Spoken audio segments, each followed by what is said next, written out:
C'est un scénario qui rappelle celui de l'Éthiopie en 1984, la pire crise humanitaire du XXe siècle où la famine avait provoqué la mort de 2 millions de personnes. Olivier Pougette, c'était un monde d'avance. France Info Météo avec Meilleur Taux. Comparez les offres et faites les meilleures économies sur vos crédits, assurances, placements et mutuelles. Avec Meilleur Taux, reprenez le pouvoir sur vos économies. Les conséquences des eaux. Nos quoi? Nos économies, ouais, d'accord. Ouais. On s'en est plein. J'en ai plein, tout le monde en a plein des économies, enfin. C'est normal. Heureusement que vous n'avez pas entendu ce qui venait avant, là, ce qui se disait avant, parce que c'était sur le Soudan, sur le Darfour. C'est pas sozo. Hein. Non, voilà, non. Alors, bon, c'est le bordel, c'est la guerre. Il y a déjà, je crois qu'ils sont déjà presque 1 million de personnes sur les routes. Enfin, c'était terrible. Et t'entends que les États-Unis ont décidé de donner un petit peu de sous. Et puis les Émirats aussi essayent de donner. Ils ont donné des sous pour comme ça, quoi, pour aider. Pour aider, ouais. Ils donnent des sous. Les Américains donnent des sous pour aider les gens qui sont victimes des guerres qu'ils provoquent. C'est génial. Et j'adore ce mot, j'adore. Avant un dimanche généralement sec. Oui, enfin voilà, la météo, c'est simple. À Alain Gillot à peu près, il va faire pas beau. Voilà. Et voilà. Si peut-être de temps en temps comme ça, oups, 2 minutes, et sinon on fait pas beau. Édouard Marquet, la condamnation d'un militaire pour harcèlement sexuel. Il était en poste au cabinet de l'ex-ministre des Armées, Florence Parly, condamné à 2 ans de prison avec sursis pour des faits de harcèlement sexuel, donc sur une jeune collègue. Ce sous-officier a aussi été interdit de toute profession militaire pendant 3 ans. Margot Steve, il avait pendant des mois tenu des propos dégradants à sa binôme. Quand elle est affectée sous les ors de l'hôtel de Brienne, résidence de la ministre des Armées, celle que nous appellerons Léa réalise un rêve d'enfant. Mais dès son premier jour, cette jeune militaire subit un harcèlement quotidien de la part de son binôme, supérieur hiérarchique de 15 ans son aîné. Il l'appelle ma beauté, lui dit que ses potes l'excitent, lui réclame sans cesse des relations sexuelles, entre autres phrases bien plus obscènes que l'on ne citera pas ici. La jeune militaire finit par craquer 3 mois plus tard et alerte la cellule Écoute Armée avant de déposer plainte. Son harceleur est alors suspendu 15 jours, puis affecté à un poste prestigieux. Dans le temps, ça posait pas de problème, hein. Tentative de suicide, elle est depuis en congé longue maladie. Pour elle, cette décision du tribunal est un juste retour des choses. L'avocate du militaire, en revanche, dénonce une peine pour l'exemple. Margot Steve du service police-justice de France Info. Et suite à cette décision de justice, la députée Renaissance sortante Laetitia Saint-Paul, connue pour avoir soutenu un MeToo dans les armées, salue une sanction exemplaire. Les législatives avec un grand oral devant le MEDEF, les représentants des principaux partis ont tenté de convaincre les grands patrons, le socialiste Boris Vallaud du nouveau... Oh, la pièce de théâtre, j'adore. Un effort de patriotisme au milliardaire Jordan Bardella pour le Rassemblement National. Le milliardaire Jordan Bardella, en dénonçant la déraison budgétaire du gouvernement actuel et les risques de décrochage économique. Quant au la risque de décrochage économique. Il a déjà eu lieu, les amis. Hein. Moi, j'ai complètement décroché. Hein. Ah ouais, on s'est fait décrocher complètement. Si on détaille le temps... J'ai rien vu venir. Dans les écoles et dans les collèges sur le racisme et l'antisémitisme, suite au drame de Courbevoie dans les Hauts-de-Seine, Nicole Belloubet demande de tenir ces discussions au moment le plus adapté au contexte de l'établissement d'ici à la fin de l'année. Et les professeurs pourront s'appuyer sur des ressources pédagogiques qui seront mises à disposition à partir de demain. Les syndicats de l'éducation avaient critiqué le délai très court pour mettre en place cette demande d'Emmanuel Macron. Le Premier ministre néerlandais proche de prendre la tête de l'OTAN, le président roumain renonce. Il est sympa, il est comment? Le secrétaire général de l'Alliance Atlantique. Et il promet de soutenir la candidature de Mark Rutte, qui a donc le soutien des 32 membres de l'OTAN pour succéder au Norvégien Jens Stoltenberg. Il est pour la paix ou non? Ah non. Le cycliste remporte son 2e titre de champion de France. Qui est-ce comme invité que vous avez derrière après, s'il vous plaît? Le jeune Kevin Vauquelin sur un parcours de 35 km entre le Mont-Saint-Michel et Saint-Martin-de-Landelle. Chez les femmes, c'est Audrey Cordon-Rago, la Bretonne, qui remporte pour la 7e fois ce championnat de France de course. Édouard Marguet pour l'info. Bonsoir Camille Revel. Bonsoir. Qui sera votre invité éco ce soir? C'est Olivier Duclos qui est président de Christers, laboratoire français de médicaments génériques. Et signe particulier, ça fait partie d'une coopérative qui est détenue entièrement par des pharmaciens. Lui-même est pharmacien de profession, donc nous parlerons des questions de pénurie de médicaments. Et on vous retrouve à 17. Oh, bah d'accord, je croyais que c'était une scope. Oh, c'est des pharmaciens. Ça va, ça gling, gling, gling. Non. Oh, loin de moi toute l'outil, mais je constate. constate. Oui, alors, qu'est-ce qu'il va nous dire? C'est intéressant quand même, hein.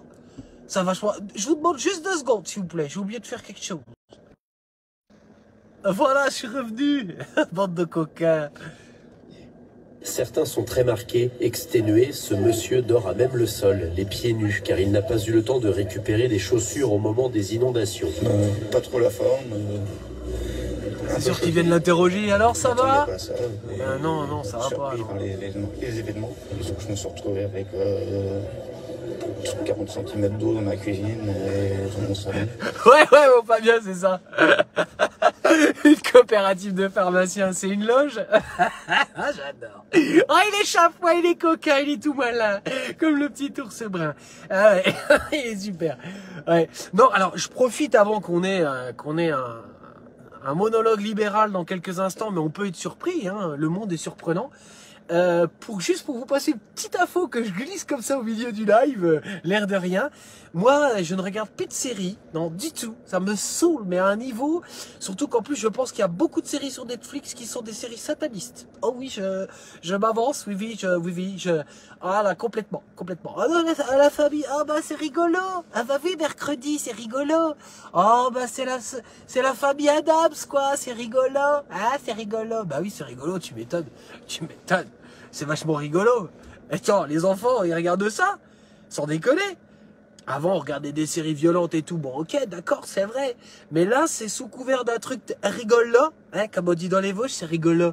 Ben non, c'est pas rigolo du tout. La ptiote, elle se fait vengeance.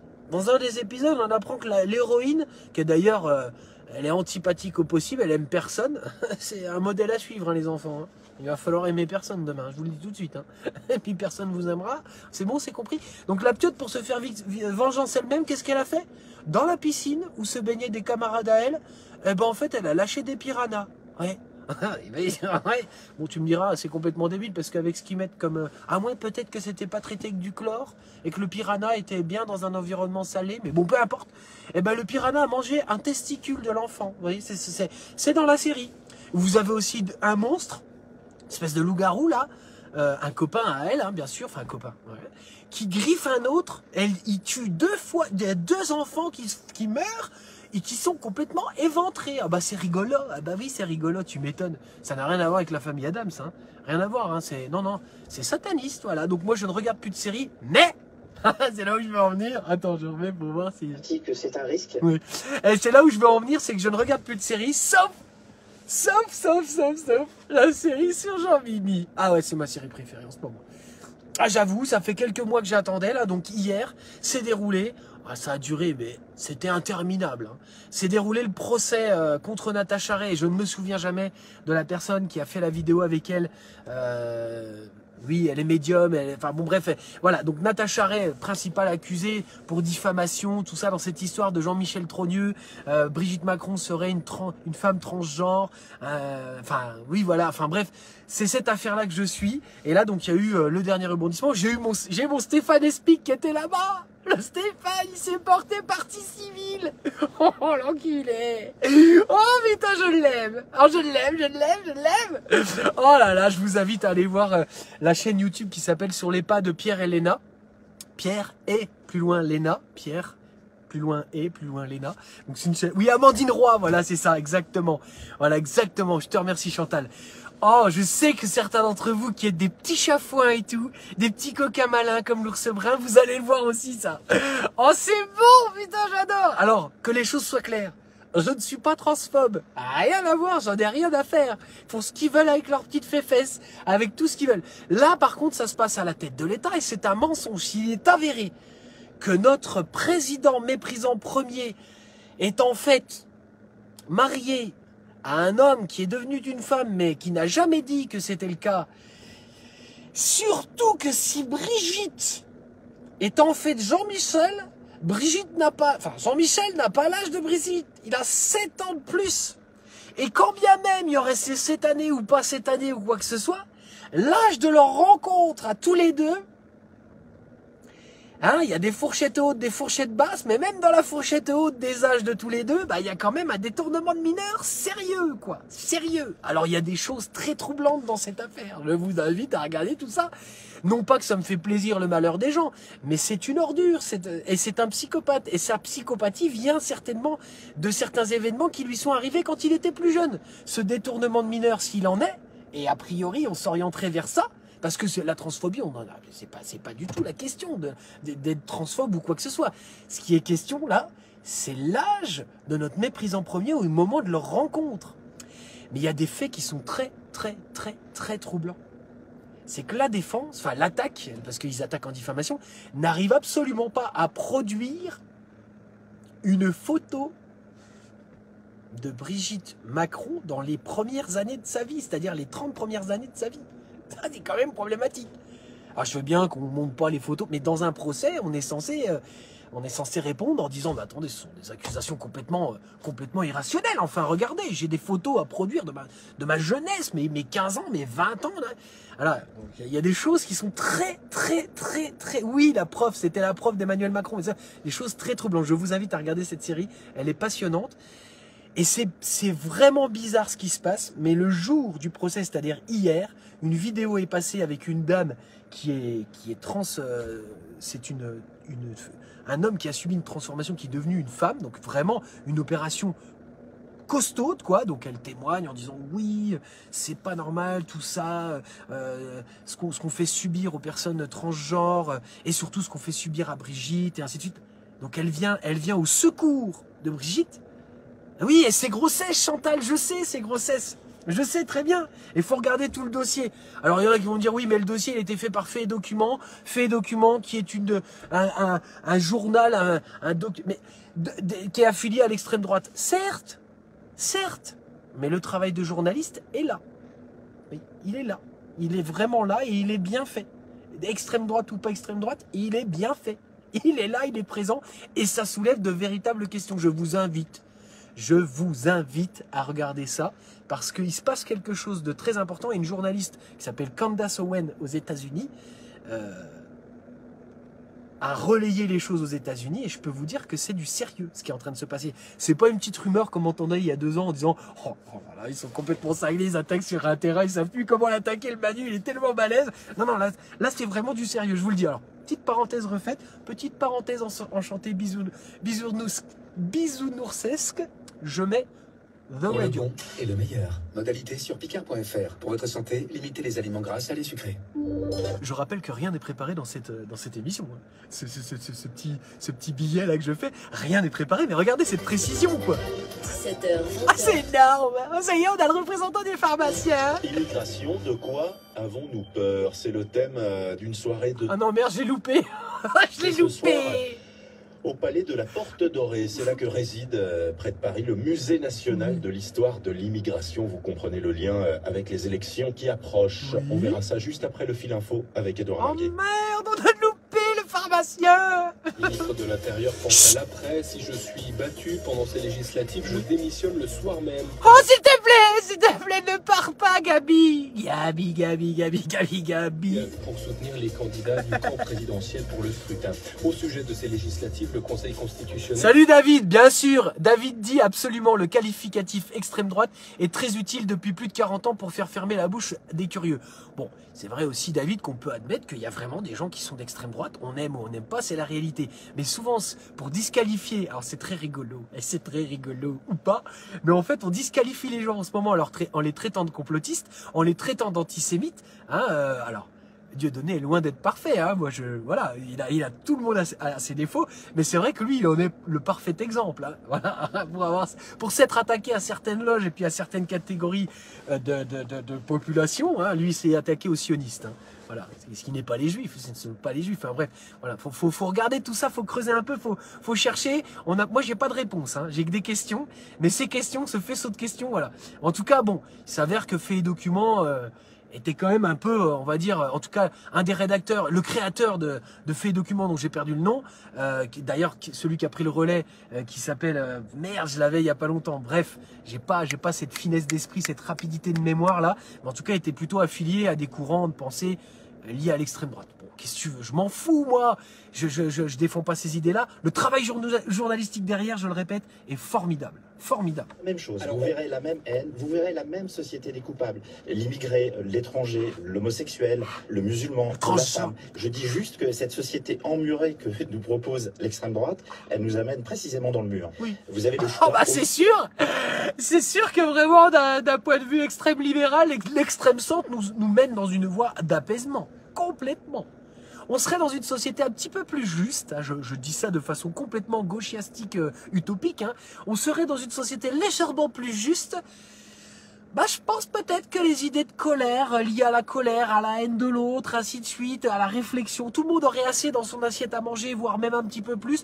Je pense qu'on se regarderait moins un petit peu le nombril, et surtout on regarderait moins les autres. Tiens, il a ça, pourquoi il a ça, tiens, moi j'ai pas ça.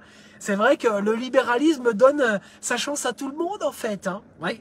Il y a que ceux qui ne veulent pas réussir qui ne réussissent pas. D'ailleurs, c'est peut-être un petit peu le leitmotiv d'une droite traditionnelle, une droite républicaine, tu vois. Il y a cette notion, j'en parlais avec un pote avec moi, qui est pas complètement une gauchiaste, mais presque, hein, comme moi. Et il me disait, tu vois, les gens de droite, il y a cette valeur travail, cette valeur du terroir, ce gaullisme et tout. Tout ça a volé en éclats, hein, les amis. Hein. Ceux qui sont au pouvoir n'ont plus du tout une once de classe et de respect et de valeurs françaises. Mais je veux dire, voilà, on se revendique. Les gens disent, ouais, c'est quoi tes valeurs, toi? J'en ai plus rien à foutre. Vraiment, j'en ai plus rien à foutre. Ouais, non, ils ont chié sur tout. Ils nous ont chié dessus, ils ont chié sur les autres, ils se sont même chiés dessus eux-mêmes. Si eux, donc comment tu vas avoir du respect pour le truc, quoi? Oui, c'est très vulgaire, oui. Ouais, c'est très vulgaire, mais c'est une expression de colère, finalement. Hein. J'ai dit à mon procès, d'ailleurs, à madame le juge, je lui ai dit, j'avais un nez rouge, un bonnet phrygien, un t-shirt blanc, tout ça, ce sont des symboles. Et en fait, on avait carrément envie d'être joyeux pour ne pas être en colère. Voilà ce que je lui ai dit. C'est tout à fait ça.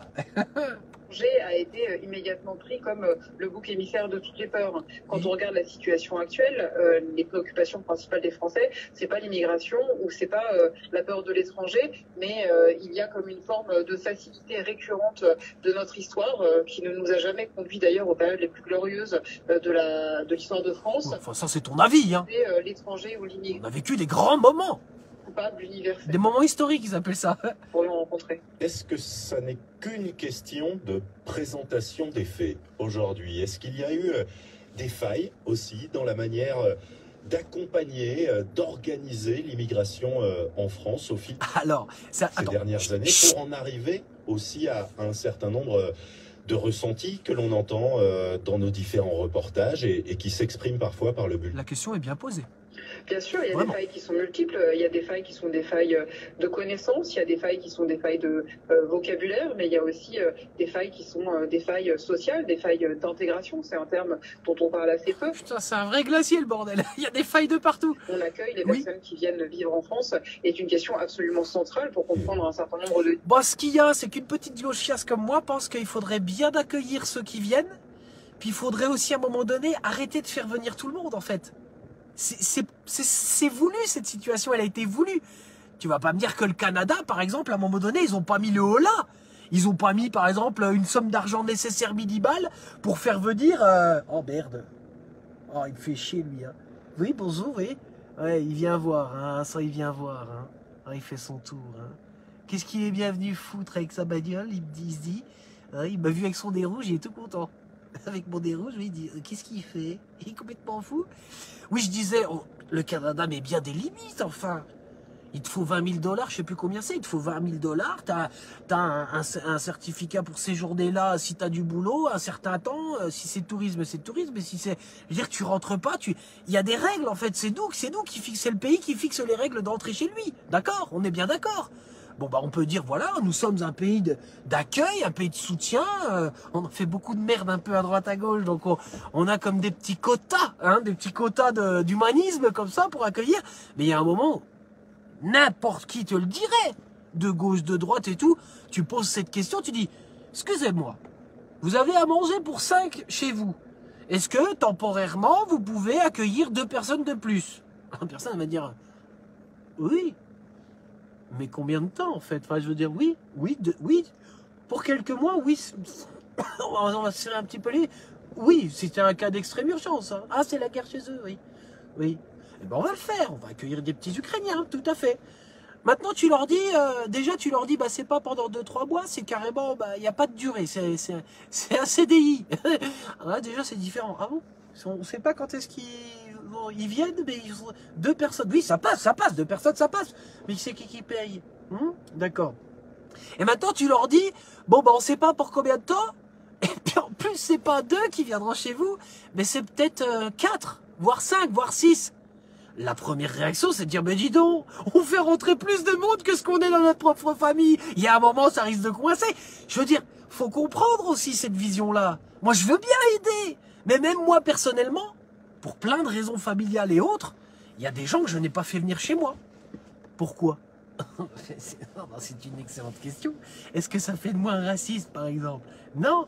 C'est juste que, bon, bah, à un moment, c'est des contraintes en plus de la vie qui est déjà contraignante.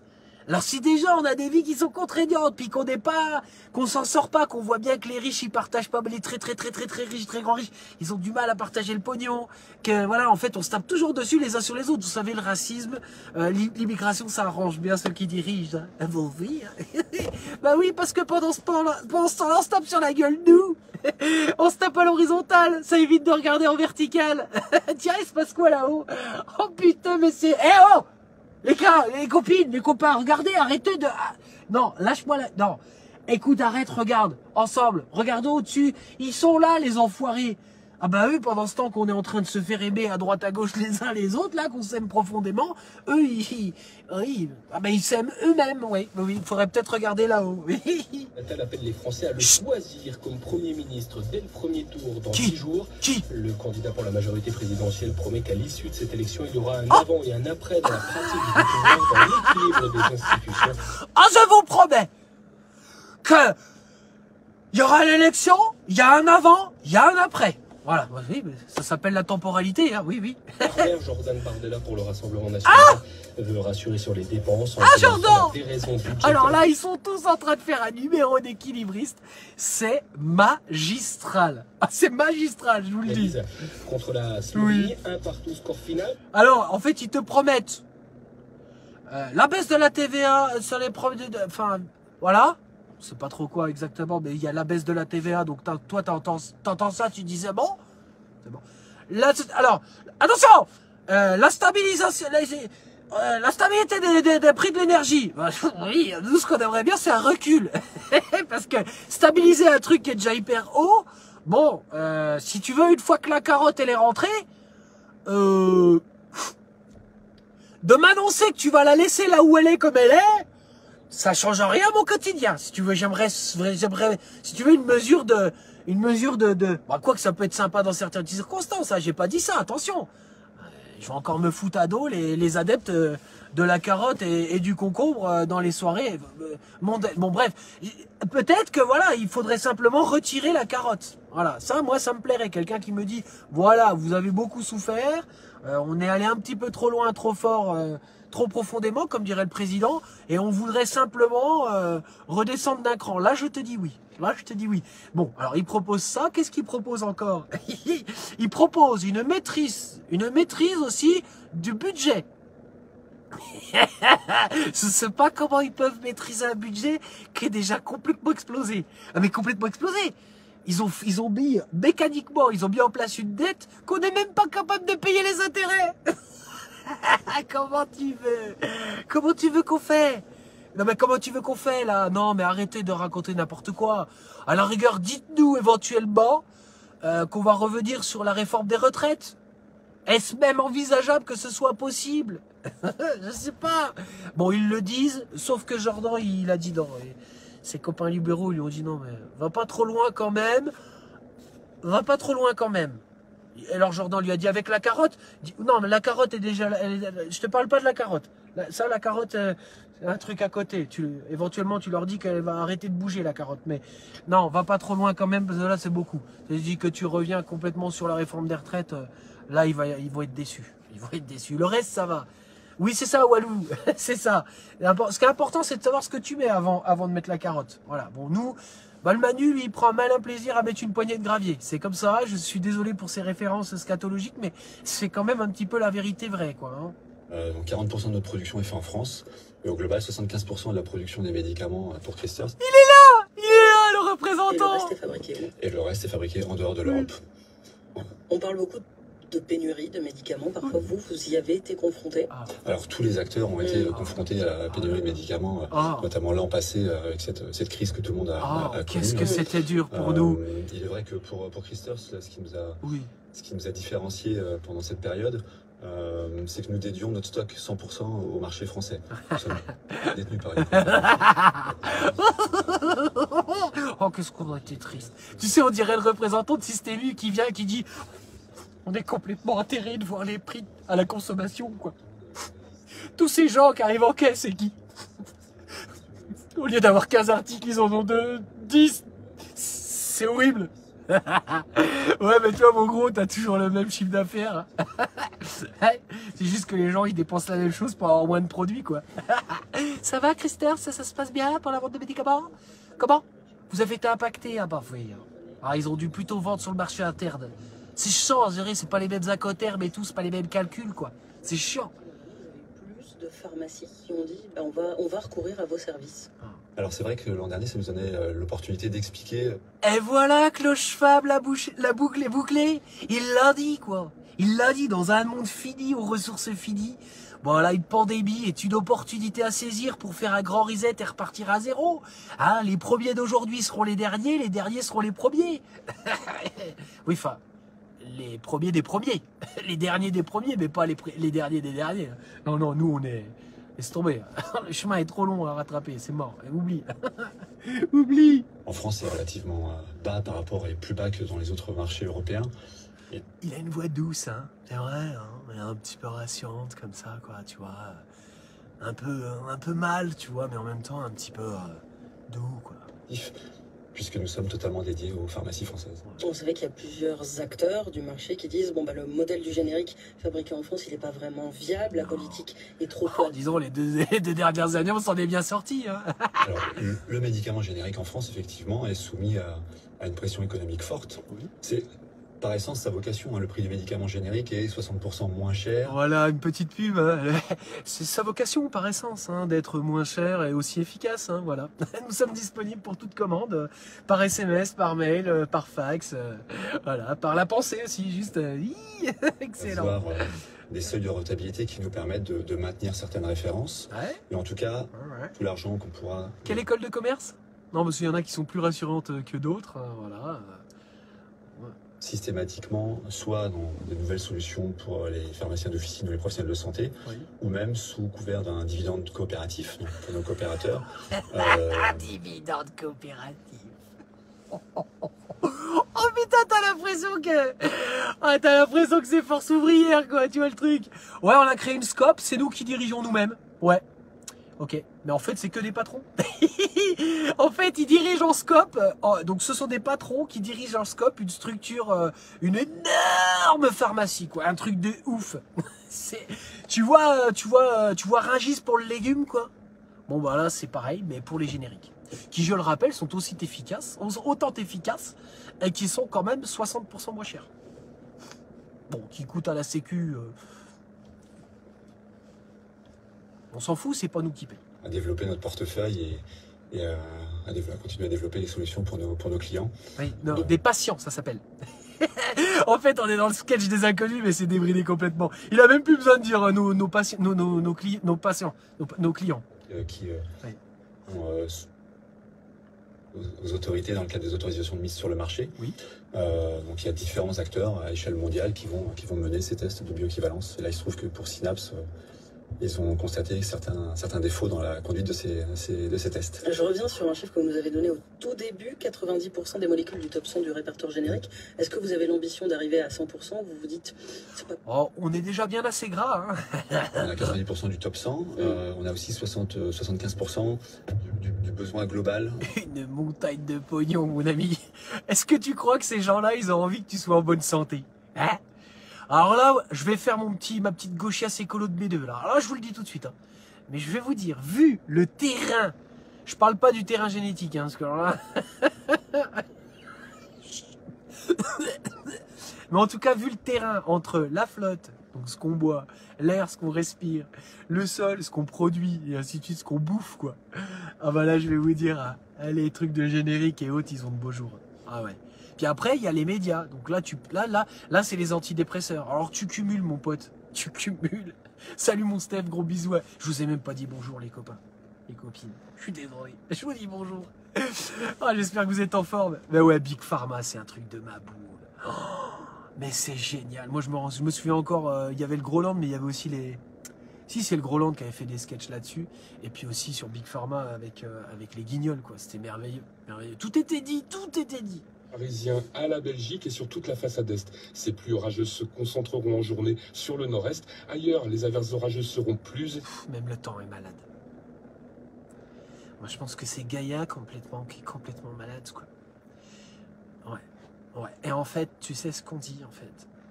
Si autour de toi, comme ça, dans ton environnement, dans ta réalité, quoi, c'est aussi moche, c'est peut-être qu'à l'intérieur, c'est toi qui es moche. Ouais, parce qu'apparemment, on génère sa propre réalité, quoi. Ouais, donc... Ouais, si tu veux, j'ai une boîte de Temesta, ouais. Sinon, tu peux faire du yoga à poil et on fait des stages pendant des semaines et des semaines, ouais. Tu peux faire un jeûne aussi, ouais. Non, je dis ça parce qu'il y a beaucoup de gens qui se moquent de toutes ces techniques alternatives. J'adore. Enfin, pas que j'adore qu'on se moque, c'est qu'en fait, cultive ta propre réalité, quoi. Match contre les Pays-Bas, demain à l'Euro de football. Nous sommes aussi... Bon, écoutez, je vais arrêter pour ce soir. Je vous fais des gros bisous. Ça fait peut-être pas 1 heure qu'on est ensemble. Non, peut-être pas 1 heure. Je conseille les escargots. Ouais, si tu veux tourner en rond et en baver, ouais, il n'y a pas de souci. Voilà, donc je vous fais des gros bisous, les amis. Allez bien vous faire aimer. Dans pas longtemps, je prépare une petite vidéo. Attention, c'est sérieux. J'ai pas envie qu'on rigole avec ça. Je vous le dis, je fais une petite annonce. Je vais faire une petite vidéo, mais celle-là, je vais la filmer, on va la monter pour que ça soit plus propre. Oui, Chantal, je reviens vite. Je reviens très très vite, parce que l'actualité me le permet. Donc, je vais faire une petite vidéo très courte, de 2-3 minutes maximum, pour rappeler les faits relatifs à mon procès et à ma double relax. Mais aussi sur le fait que bon, bah, j'ai des frais de justice qui sont pour ma pomme, hein, normal. Voilà, et donc demander en fait, faire un appel aux dons. Je vous le dis tout de suite, probablement que je vais demander des sous pour couvrir mes frais de justice, mais que on ne mettra pas de limite, comme ça je me ferai un max de pognon. Il n'y a pas de petit profit. Non, clairement, on va faire ça via une plateforme dont j'ai perdu le nom, je l'ai noté ce matin, bon sang.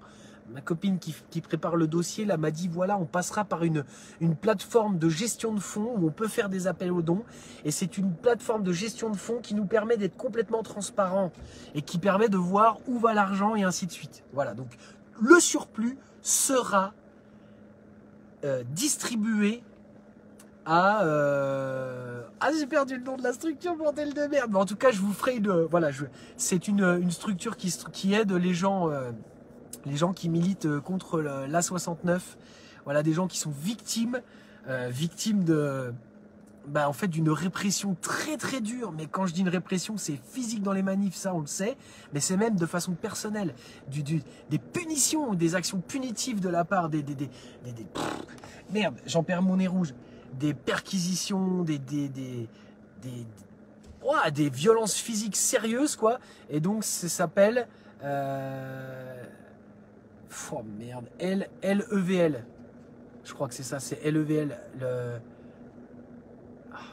Je vous redirai tout ça, mais en tout cas, ça ira une association pour aider les gens qui sont en procès, qui sont condamnés de façon dégueulasse. Voilà, donc il y aura les frais de justice, hop, qui seront pris pour payer mes frais de justice, parce que j'ai quand même été relaxé, merci, bisous.